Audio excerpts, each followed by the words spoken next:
Assalamu alaikum wa rahmatullah, muy buenas a todos, bienvenidos a vuestro programa, el segundo de Asbab. Hablaremos de otra alía, de otro versículo coránico y la importancia de su asbab, de las circunstancias, de las causas, cómo, cuándo y por qué ha sido revelado. Leemos en el segundo capítulo de Al-Baqarah, Surat la Vaca, la alía donde Allah subhanahu wa ta'ala habla de un acontecimiento muy importante y al final de la alía dice Allah subhanahu wa ta'ala وَمَا كَانَ اللَّهُ لِيُضِيعَ إِيمَانَكُمْ. Y así Allah habla de la diferencia entre la fe y la oración.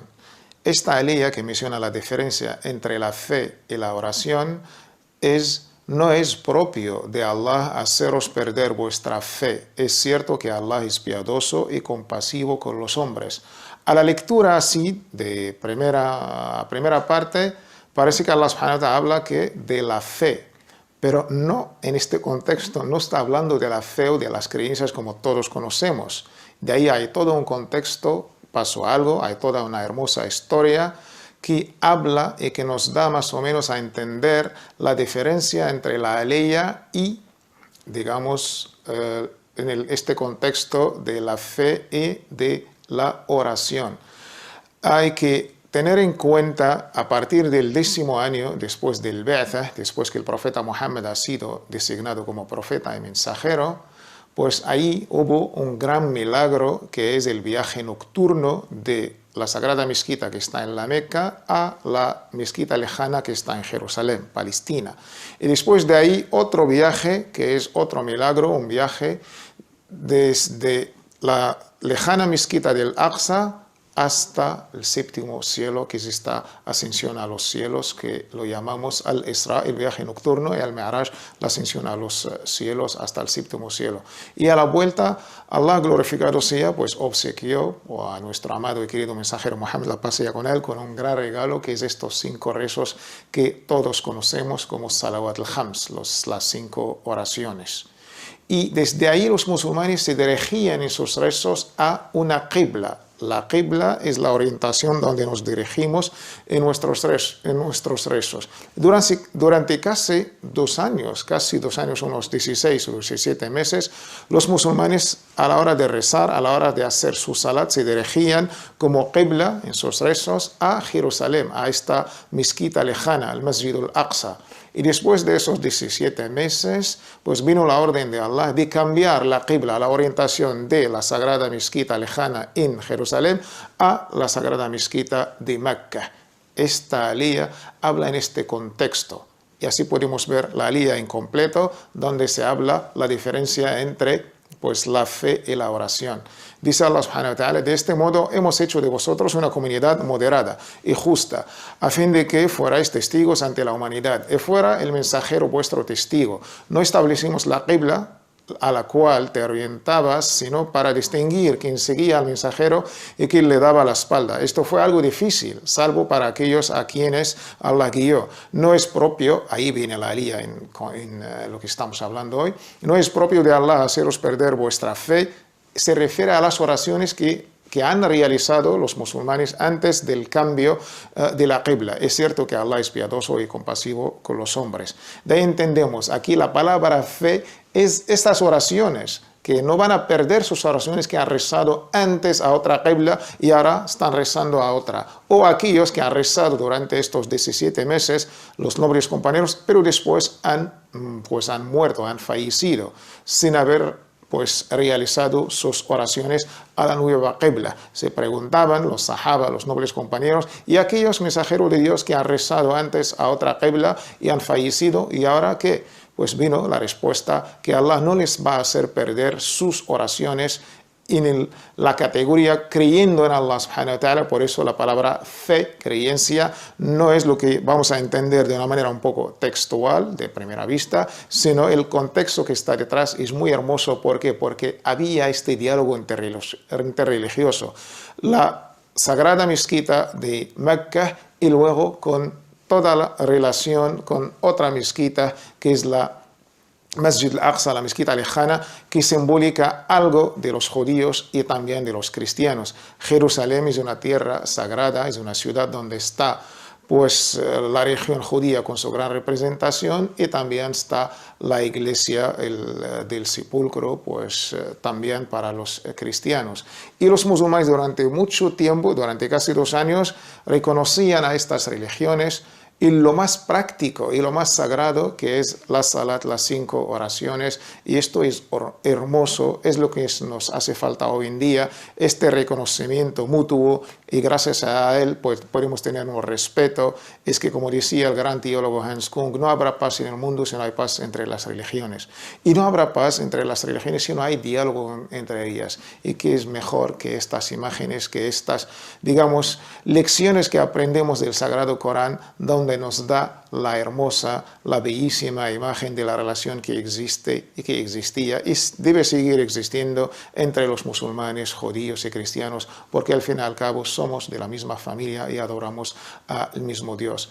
Esto es importante, lo que hemos visto con todas estas circunstancias, estas historias, estas causas de la revelación de esta aliyah, que la palabra aquí, imán o fe, se refiere a salat, a las oraciones, no a la fe o a las creencias.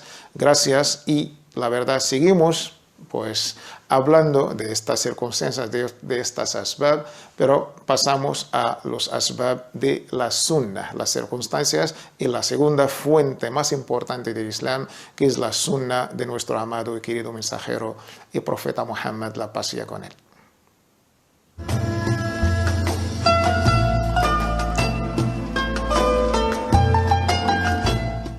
Y ahora con la sunnah. La sunnah es la segunda fuente por excelencia del Islam. Es imposible entender el Islam sin la sunnah.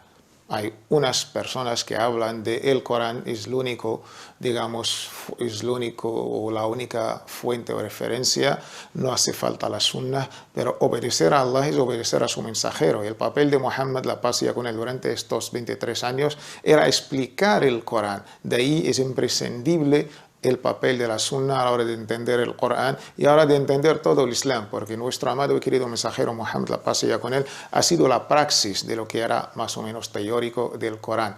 De ahí un hadith que se suele mencionar bastantes veces, y yo la verdad lo escuché más de una vez, pero no se entiende su contexto o por qué lo ha dicho el profeta, la paz sea con él, sin debatir su autenticidad, y que es también importante. Siempre cuando hablamos de un hadith, que es un dicho, un hecho del profeta Muhammad, la paz sea con él, la primera cuestión que debemos plantear, ¿este hadith es auténtico? ¿De verdad lo ha dicho el profeta o no? De ahí ya pues podemos seguir nuestra investigación. Este hadith, pues, que es nuestro hadith de hoy, habla de un contexto muy importante. Según el noble compañero Jarir bin Abdullah al-Bajali, que Allah esté complacido con él, narró que el profeta, la paz sea con él, quien dijo: me desentiendo de todo musulmán que reside entre paganos. Le preguntaron: ¿por qué, mensajero de Allah? Dijo: el fuego de unos no debería ser visible para otros. El hadith es famosísimo: ana bari'un mimman aqama fi diyar al-mushrikin, que siempre se ha mencionado como dar a entender que el Islam prohíbe a los musulmanes residir en tierras no musulmanas, en tierras de paganos, de politeístas, de idólatras. Y de ahí extrapolar este hadith a nuestra realidad de hoy. Yo pues no sé cuántas veces, hacía más de 2 décadas, que había ciertas voces que decían: no, es que los musulmanes no pueden residir en Europa o en Occidente. ¿Por qué? Porque no son países musulmanes. ¿Y cuál es la prueba que te dan? Siempre pues solían pues decir este hadith. Al investigar y al un poco averiguar este hadith, su autenticidad, tenemos un gran debate entre los sabios. Este hadith es narrado por varios, sobre todo por el imam Abu Dawud, por el imam Tirmidhi, también tenemos una versión en Nasa'i, tenemos una versión en Tabarani, tenemos otra versión en Musannaf de Ibn Shaybah. Con todas estas definiciones tenemos 2 categorías. Una se puede atribuir al noble compañero Jarir ibn Abdullah al-Bajali, como hemos visto, y otra a su discípulo, a que la cadena de narración, a la segunda persona que viene justo después de este sahabi o este noble compañero, es Qais ibn Abi Hazim. El imam Abu Dawud, en su famoso libro Sunan, pues decretó que este hadith es débil, es da'if. Cuando se habla de Jarir, con la narración de Jarir, noble compañero ibn Abdullah, al profeta Muhammad, la paz sea con él. Y en esto el imam al-Bukhari, el imam al-Daraqutni, el imam al-Nasa'i, hay un consenso entre ellos que el hadith atribuido al noble compañero Jarir directamente al profeta sallallahu alaihi wasallam no es auténtico. Entonces nos queda la segunda versión, que es la versión de un tabi'i, de uno que viene de la segunda generación después de Sahaba, después de los nobles compañeros, que es Qais ibn Abi Hazim, según Qais ibn Hazim, según Jarir ibn Abdullah, según el profeta. Pero no nos consta entre Qais, el profeta, Jarir. Entonces los sabios del hadith lo narran de esta manera. Según Qais ibn Hazim, según el profeta. Saltan directamente de un tabi'i, de un seguidor de los nobles compañeros, hasta el profeta Muhammad, la paz sea con él. Y aquí tenemos un problema. Por eso se llama hadith mursal. Se eleva directamente al profeta sin pasar por el noble compañero. Y Qais ibn Hazim nunca ha visto al profeta, ni siquiera ha vivido, ha sido contemporáneo, sino muchísimos años después de la profeta de Muhammad, la paz sea con él. Por ser este hadith, pues le faltaba esta cadena, que es un sahabi, y por eso es mursal, entonces es daif, aunque ciertos sabios lo han dado por auténtico, muchos de ellos entre los antiguos y los contemporáneos.